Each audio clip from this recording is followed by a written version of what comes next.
So on this one, it says to write the expression in simplest form. Here's the thing about this. Okay, settle down. This I don't think it's called simplest form, but let's just make it so that there are the least amount of radicals. Let's see what happens. So how do you do that? Well, first you focus on the denominator, and I see that there's a fourth root. So I'm thinking, what times what times what times what? I'm trying to think of something to the fourth power. Well, I'm going to break this down real quick. 27, that's 3 times 9, I think. And then, yes, 3 times 3. So I already have 3. Wait, I already have 3 cubed. It would be nice if this was a perfect 4, because then this would cancel out with this. So, what are we going to do? We have 3 to the 3. I want it to be to the 4. So, I'm going to change this. And I am allowed to do this. I'm going to multiply by the fourth root of 3. But I can't just do it in the bottom. I have to also do it in the top. Why is that? Well, if I don't, then I'm changing the whole entire expression.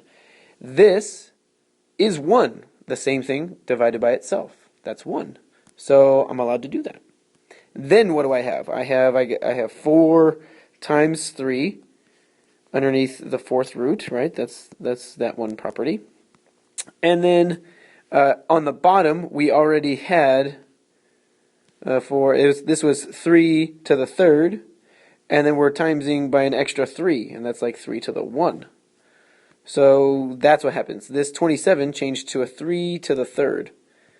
And then what do we get? What do we have? We have 12. Take the fourth root of 12 and divide it by, well, what is this? 3 to the fourth. That's just 3. It's just a regular 3, right? What do you mean? What do you mean? What do you mean? Because it was this, and then it was this, and that will cancel out with that, leaving you with just the 3. So I have the 12, and the 4, and the 3. So, what was that? Wow. I just wrote it with one less radical. It's called rationalizing the denominator, actually. That's it. That's all you gotta do. It's not really common to use this, but it's what we're supposed to show you. So, there we have it. Yeah. It's really easy. I'll do one more. Real quick. Real quick. There's the cube root of 5 and the cube root of 4. Whoops. That's a cube. Cube root of 4. Well, I already know that 4 is 2 times 2. It would be great if I had 2 to the third. So to add on one more 2, I multiply by the cube root of 2. But I have to do it in the top as well. So then I get the cube root of 10. Jeez, I always do that. The cube root of 10 and, what is that? The cube root of 8. That's just, well, I guess I can write that.